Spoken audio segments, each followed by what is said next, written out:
Hey everyone, I want to thank you for joining me today. And I think you can tell I'm in a different location and I have a truly special guest, a best-selling author. And I just don't want to say a best-selling author. One of the top relationship experts in the world. Oh, I'll take that. Emmy Award-winning, international speaker, and Ghanaian resident. Are you a citizen also? I am a citizen. You know, I'm part Ghanaian. So Ghanaian citizen? I get it by birthright, baby. Michelle McKinney Hammond, we are here in Accra, Ghana, and we're just gonna have a conversation but not only is she all of those different things, but she's also my friend. Yes. And we just chop it up for hours and we just sit down and talk about so many different things. And eat a lot of food. Eat a lot of food. Gotta eat a lot of food. And the food must be good because I keep coming back. and as a matter of fact, we have some friends here. I don't know if they're able to, Simba, where's Simba? Come here, Simba. Look, now they're trying to be shy. Now they want to be shy. But there's normally a grand greeting whenever I stop by. So anyway, I just want to have a conversation. Okay. What you want to talk about? I want to talk about Ghana. I want to talk about your career. Okay. I want you to tell me about this Emmy. Okay. And I want you to tell me about some things that's coming up next. Okay. All right, that's good? That's good. All right, first let's talk about Ghana. Why are you in Ghana, or how did you end up in Ghana? It was an Abraham move. God said go. You got to go where God's finger points. Actually, you know, I started coming to Ghana. My first trip to Ghana was in 1980. 1980. Okay. And my dad and I had been separated for quite some time. My mother and father met in London. So I was born in London. My mother's from Barbados. So I always say I'm West African because I'm African, I'm Bajan, I'm British, and I got my green card. Yeah, you have a few things Yes, happening. I'm a world citizen. Okay. Yes. So they met in London, but then my mother shipped me off to Barbados so he couldn't kidnap me and bring me to Africa. And because it was back in the day. This sounds like another book. I know, it's an adventure. Yes. Yeah. So actually what happened was... What had happened was... She married an American, so we moved to America, ended up living in Michigan. Go from the exotic locations of London to Barbados to Michigan. So what part of so hold on. Now Michigan, what part of Michigan? Muskegon. The Detroit people used to call it Muskegee. All right. So my aunt was like Auntie Maine. She traveled everywhere. I think the only place she didn't go was the North and South Pole. So one year she's going to Ghana.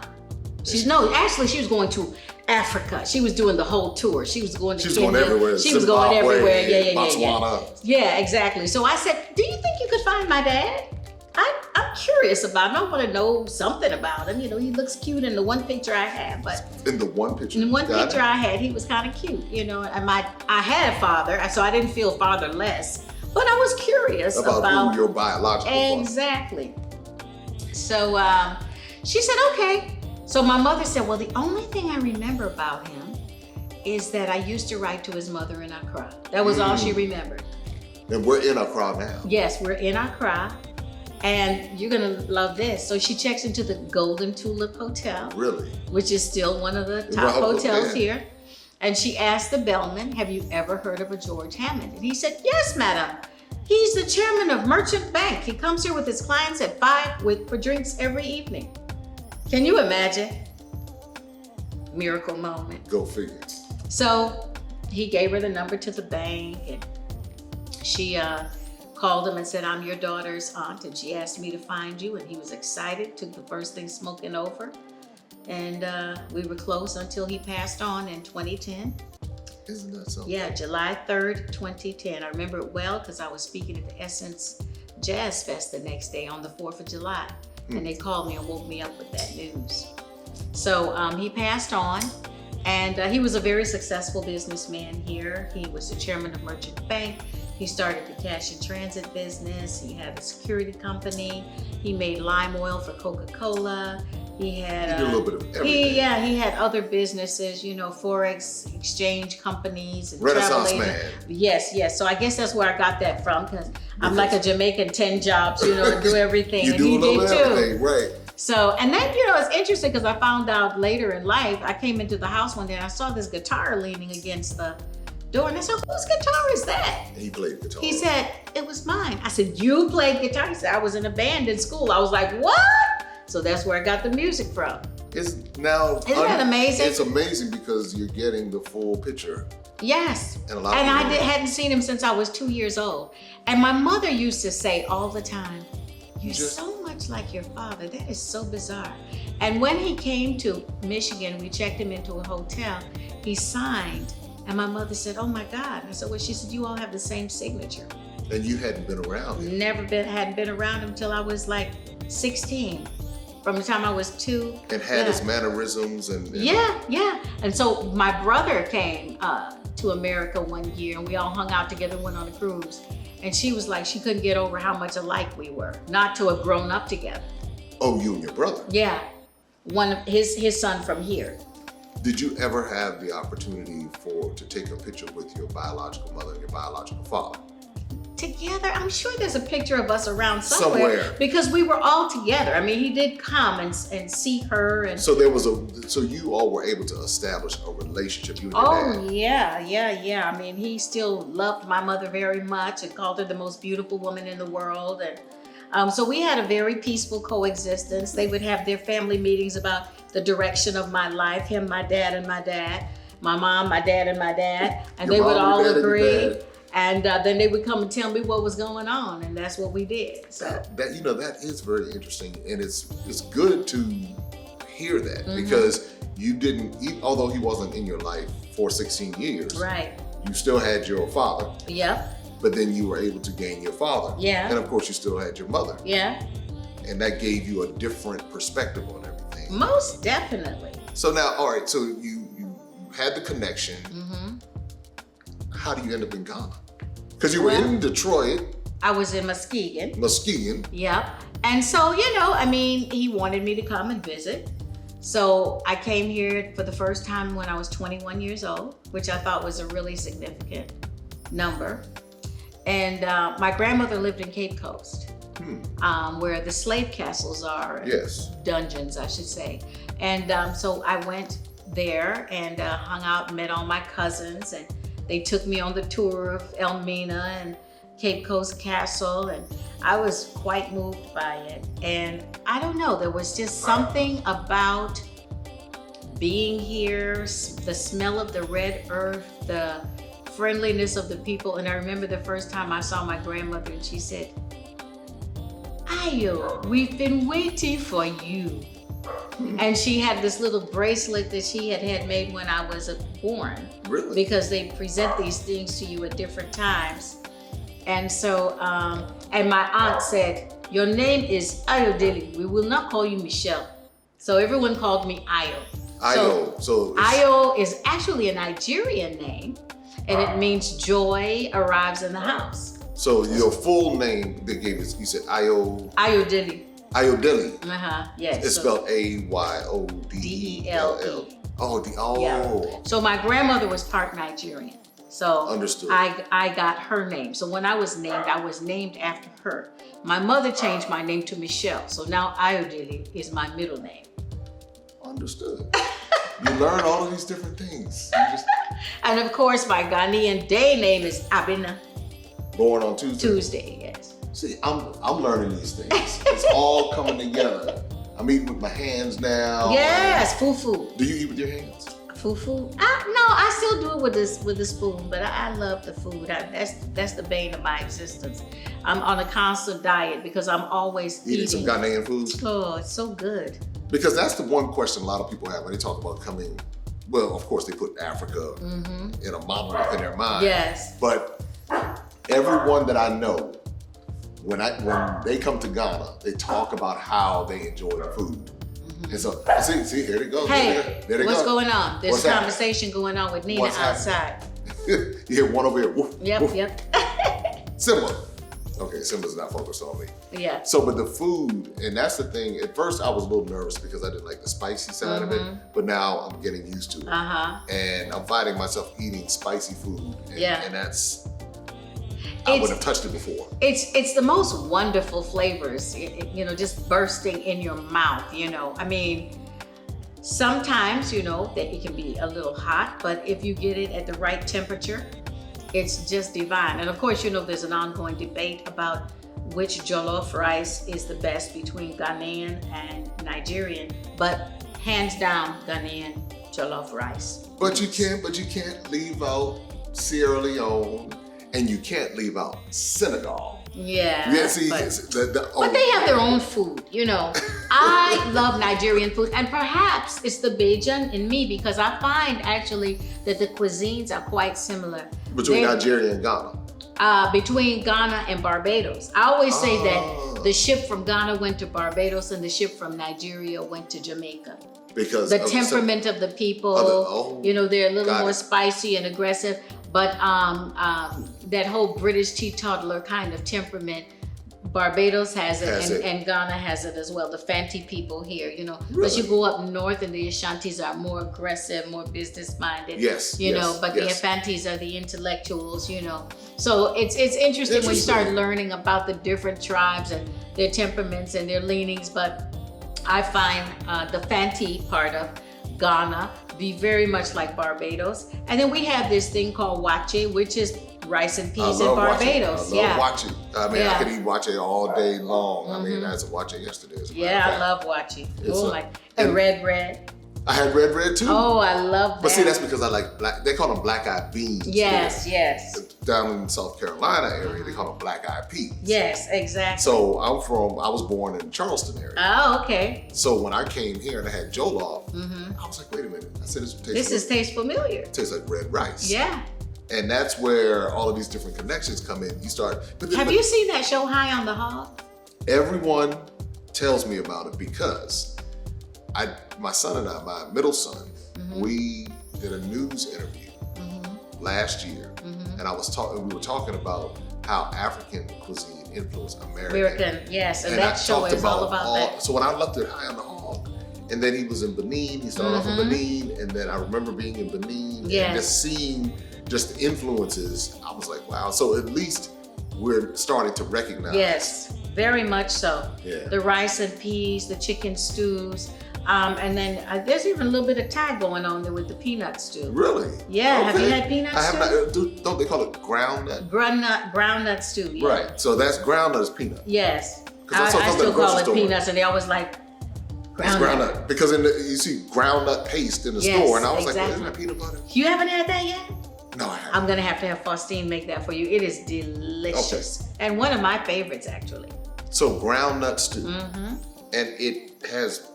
They put the groundnut, paste in. They do basically the light soup recipe with the chicken or goat or whatever you're using, and then they add the groundnut, and it almost tastes a little Thai. So it has that Thai, but it's because it's lovely. And I have to say peanut based, so you all know when you talk about groundnut. Yeah, groundnut is peanuts. Yeah. All right. It's lovely. I'll have to have her make that for you. Yes. I didn't know you hadn't experienced that. I have not had that experience yet. And then there's a spinach stew that's very delicious. And then you've had Kili Willy, I'm sure, the seasoned up plantain. It's not the regular fried plantain. I have. I have. Last time I was here, I had it. I was so addicted to that my first trip. And you just kept buy it on the roadside. This woman would sit there on the roadside. Because it's dry. And it's a little spice, got a little kick to it. Wrap it up in newspaper, give it to you. It's got some kick to it, ginger and onion and pepper. It has all of the. Ooh, it's so yummy. And I couldn't stop eating it because I was like, what is this? Like, keep eating. It's amazing, yeah. So you're here. I'm here. How long have you been here? I've been here for 10 years now. It's been 10 years. Obviously you like it. I love it. I don't know why sometimes, but I do. But you love it. But it's a difference because you were living in Chicago. Yes, I was a city urban girl. But you know what's interesting is I think that's why I love Ghana. I've been here for 10 years and I'm still taking pictures. And I think that says a lot. I mean, you know, just the whole fact that there's still something fascinating every time to see. There's an eye feast every time. Ghana to me is unique because it is such an eclectic mix of old and new. I know a lot of Americans like South Africa, but I feel like it's faux Africa. It's like DC across the water. And maybe that's why they like it. I don't feel like you have the real African experience unless you go to the outer, like to Soweto or something like that. And most people aren't going there. They're going to Joburg, they're going to Cape Town, which is gorgeous and breathtakingly beautiful. Yeah, you told me about how nice it is. Gorgeous. Durban, it's beautiful. It's like it reminds me of Barbados, actually. Really? But getting back to Ghana, it's the most eclectic mix of old and new. You're driving, you're on the highway. You know, we have the George Bush highway because he gave us a bunch of money to make a highway. And there's all these fabulous tall buildings, beautiful architecture, and there's fabulous houses. I mean, there's an area here called Tresaco that would make you say, Beverly Hills who? So Tresaco is where the Beverly Hills. Tresaco is like, you know, the, what's the name of the place that Fresh Prince lived in? Bel Air. Bel Air. It's the Bel Air of yes. And then we have Airport Hills. That's which is another which is like Beverly Hills. I mean, it's fabulous. Really? I have big, not been to fabulous either one. houses. I've seen some big multi-million-dollar homes. Oh yeah. But I didn't know. I know East Legon has a lot. East Legon has, I mean, and they keep building the most fabulous townhouses. And of course, those townhouses here are bigger than the ones in the States because they love their big rooms. Yes, they do. I think they're just now getting into building some with smaller rooms, and I'm shocked and appalled because I just think that our large rooms, you know, and our huge houses are the bomb.com. They are huge. Yeah, they are huge. I mean, I'm sitting in this room right now. And it's a huge room, and I'm looking around at all of the huge spaces. So Ghana has, you were talking about the mix of Ghana, where it has the contemporary, the old. Yes, and so then you keep driving, and then you see all this green, and you see villages. I mean, literally villages, you know, with homes made from mud that endures rain and everything else, and thatched roofs, and you know, people, and satellite dishes. Yes, of course. Are you kidding me? You know, my dad was a chief of a village. I haven't been there for a while, kind of, you know. But I remember when he, you know, set lights up to be put up in the village and stuff like that. And then you'll be on the highway and you'll see some cows walking by, just casually. Nobody's running over them. They've got their own lane, you know, and everybody respects nature. You know, and the bushmeat that you can buy on the side of the road. Yes. But you know, the joke I have, and I said Walmart would not stand a chance in any West African nation because everywhere is Walmart. If you need it, if you need a casket, you can get a casket. If you need a washing machine, you can get a washing machine. On the road. On the road. Okay, anything, I mean, literally. Darts. They're selling a dartboard. I said, now what does somebody have? Just a dartboard. Yeah. But anything that you can look for, you can find it on the road. And then if you can't, you go to Makola. Oh, right, you can find it in Makola. And you can find it there if you want to do the walking. But you know, it kind of breaks down that whole narrative of the people not having anything because you come and you're like, they have everything. Everything you can think of. And there's no excuse for not having a mask in Ghana because they sell them on every street. You can pick up a mask for 1 CD. What's that, 10 cents or something? So, yeah, I think 5 it is. cents. I think something like that, yeah. So, you know. It's fascinating. And that's why I tell everyone that coming to Ghana and in other countries in West Africa is like an education. It's an experience. I mean, it's like your eyes are absorbing so much. And I guess that's what compelled you to stay here a little bit longer, for 10 years, I should say. Well, you know, it's interesting. I came back and forth. I spent every Christmas here with my father. For years. I mean, that was our thing, unless we decided to go to Spain or some other exotic locale for a vacation. But I came to Ghana about twice a year, every year, and I loved it, and I would cry all the way home. Isn't that something? I didn't know why, but there was just, I felt like I was leaving a part of myself here. And, you know, between the food and you know, my cousins were here. It was just a different kind of life. And then, when he passed on, he had some businesses and properties and things that he wanted me to take care of. So I was flying back and forth trying to do me and do Ghana at the same time. And that was at the prime time, of the height of your career, everything going on? Well, actually, it was at a very interesting time. I had been flying high for many years. September 11th happened. That was the first hit against really ministry and speaking. Things slowed down drastically after that. Then I made a really bad hire choice, to be perfectly honest, that really messed up a lot of my contacts, and I ended up pretty much losing everything. Really? Yeah. Around that time, I was finishing up a conference that I had been going to. I was so exhausted because I was literally coming here, then going back, then coming here, and then like every other month. Yeah, that's like, yeah, and I was just exhausted. And I remember being at this conference. I was speaking for eWomen, the American Association of Christian Counselors brand for the women. And I remember Matthew West was singing the song, and the words just struck me. You know, it said, I don't want to go through the motions. I don't want to spend one more day without your all-consuming love inside of me. I don't want to spend my whole life asking, what if I had given everything instead of going through the motions? And that just, you know. And that's a Matthew West writes those type of songs. Oh, I loved him. Yeah, he you writes know? those type of songs. Yeah, and I was like, yes, that's it. God, what do you want me to do in my life? Because I'm just overwhelmed, you know. And God said, I want you to move to Ghana. Right in the middle of the whole thing. And I'm like, I started bawling like a baby. And everybody's like, are you okay? Not Ghana. I'm like, no, Satan, I rebuke you. I'm not going there. To spend, you know, that wasn't on any list. No list at all. It was on my Christmas visit list. But to move. It was Ghana was kind of like my utopia away from home. It was a place I escaped to. But not stay. Life was good, but not to stay. I mean, I couldn't even figure out what I would do here, you know. Because I was wheeling and dealing. I was in ministry. I was on a plane 2 to 3 times a week, and you know.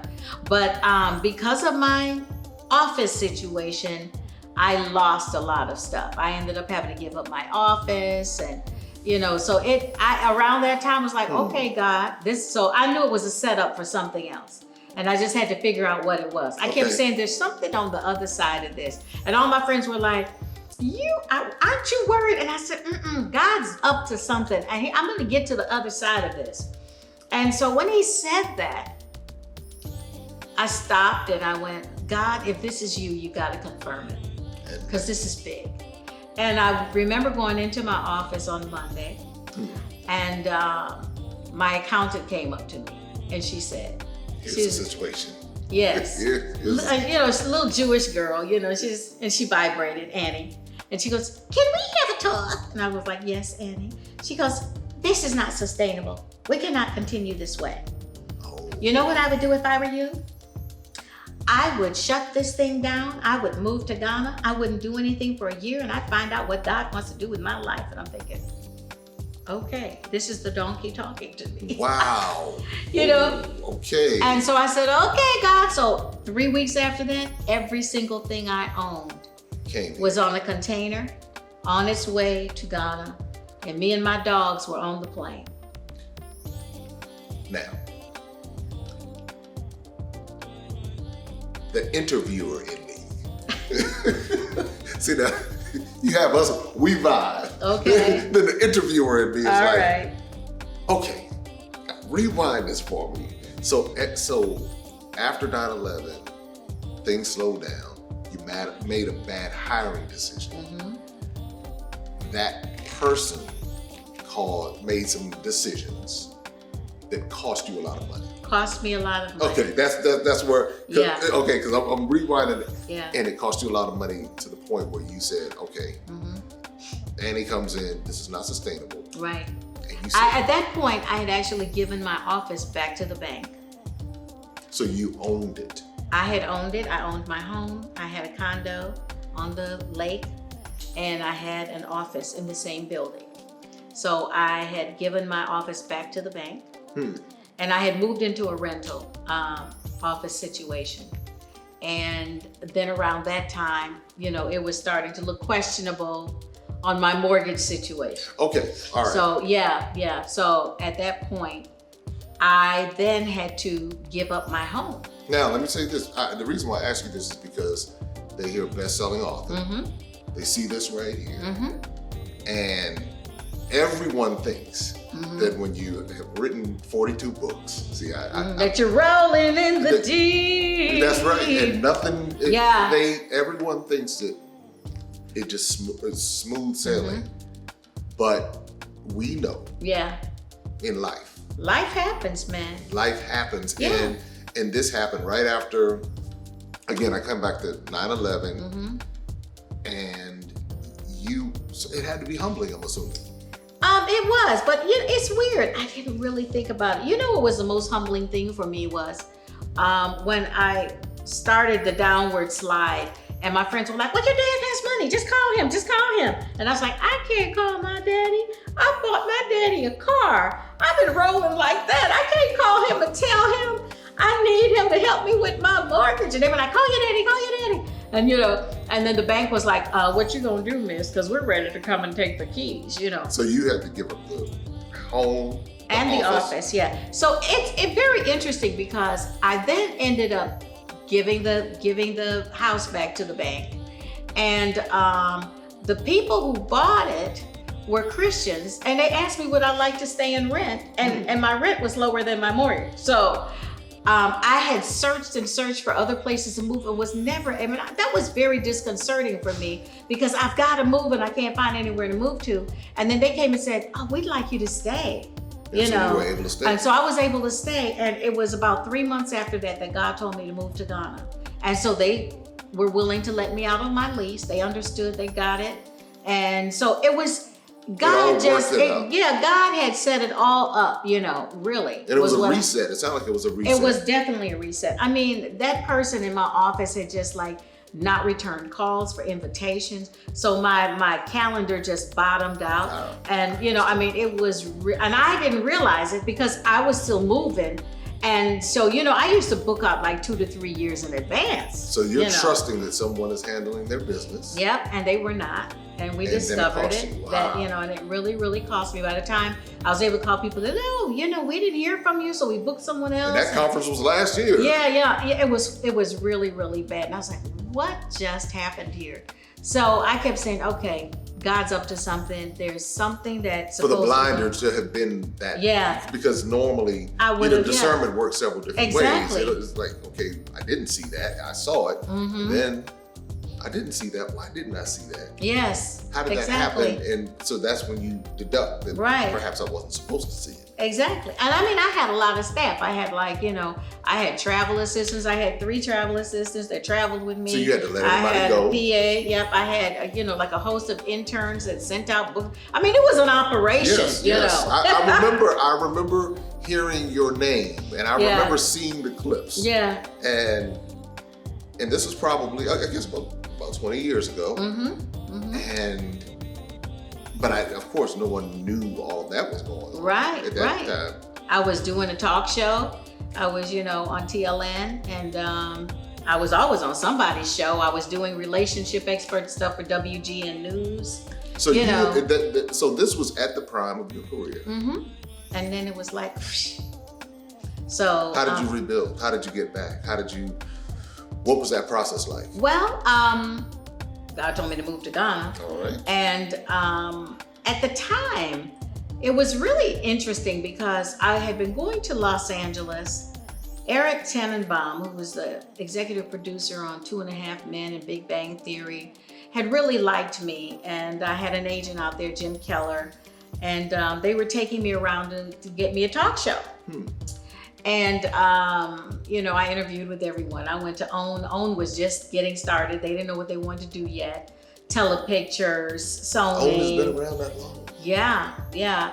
And so, all of that was going on. And it was like I was always capriciously on the edge of getting something and then poof, And I was like, what is going on? This is crazy. Nobody could figure it out because I would have the most wonderful interviews. And everybody would keep me in their office for 2 hours, which they said just doesn't happen in LA, and then nothing would happen. So on that note, it just seemed like God was just shutting everything down, really. And so when I moved, I remember saying, okay, God. And God said to me, I want you to move to Ghana. it is an act of obedience for you, and I'm not going to tell you what I have for you there until you go. So it really, that's why I call it my Abraham move. He went looking for a city he knew not of, and so did I, really. So I came because my dad passed on and left all this stuff for me to take care of, just kind of plopped it all in my lap, and I had no warning. So 2 businesses later and properties later, I was like, what the heck? What just happened What here? happened to me? And I didn't think I was gonna live here, so I, rented out the houses. And the business, I thought I could come back and forth and handle if I had the right people in place. And so, when I came, it was like, well, I guess I just have to dig in and deal with what I have here. I was still writing. I still had a couple book contracts left. So that was still, those were still viable at this point. But around that time, book sales had started slowing down. Something was shifting in the market, because there was the time, I remember my Diva Principle book, they would buy plackets of it and sell them at Walmart's. So the check I got was like, woohoo, and that could carry you for a whole year so you could do other stuff, So it wasn't like that anymore. Things started shifting in the industry. And so those big fat checks, I know that people always think that, there's so much money in book writing, but the average book doesn't sell over 200 copies for the most part. Really, 200 And then you've got copies. this, and then you've got this, you've got those few, and there's all kinds of formulas for getting on the New York bestseller list. And then, the T.D. Jakes and the Joel Osteens and those people that sell millions of books, they've got huge platforms where they use their own vehicles to get a lot of that stuff out. If you have an audience, you can obviously sell. Exactly. So it takes a lot of work to get to that point. I have sold a lot of books. I've sold, over 200,000. Well, it's probably more like 400,000 books worldwide at this point amongst all the books that I've written. At that point, so about 20 years ago. About that time, it was like 200,000 books here and 200,000 books there.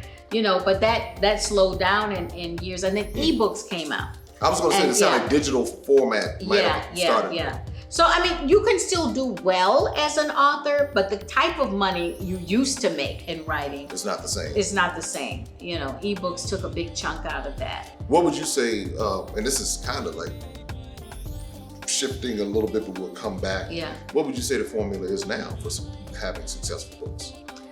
Carving a unique niche, finding out what people want. And then we've got social media to market your stuff like the Dickens. Literally you can put together, I'm going to be doing a writer's workshop on that. I was going to say, people put their books folks out. know what's going on. Yeah, I will be doing that. That will be released at the beginning of next year. So we're taping that now and doing interviews with industry professionals, and it's going to be, but there is a way to still make money with your books. Well, people are making money with the books. They are. Yeah, they're making money. But it's not when I say traditional, what we know is the traditional route as far as people are still selling, because bookstores are still open, even though some of the larger retailers lot of them are closed. Yeah. But people still, for some reason, want the physical books. They also want the Kindle. Obviously, they want the digital. Yes. So, but for what you said, having your own audience. Mm-hmm. And having that thing that connects with them. I think that the most important thing for writers now is, really, what's your story? Why are you telling it? And who are you telling it to? And for the purpose of what? Got it. When you know who you're talking to, then you focus on that group of people to market to. And, you can do ads on Facebook and YouTube and everything. And tell your story, and you'd be amazed. Things do blow up through those mediums. Because I'm watching people with 1 million followers. Yeah. That's an audience that you can, and some of them don't monetize it, which I don't understand. Right. You have 1 million followers. Well, they're making money from YouTube. They probably have sponsors of some sort. They do different things, but for those of us who have books, we market our books that way. And ebooks is great, and if you own your book, then you can do all kinds of specials yourself, So whatever it is. I am really a fan of self-publishing these days. So is that what you do now? Yes, I'm actually buying my books back one by one and just re-releasing them myself. Because you get more of a profit margin. Yeah. Mm-hmm. in that way. And since I've got the following, why not? Why not? You know, I mean, it really is a decision that you make of, do you want the reach or do you want the money?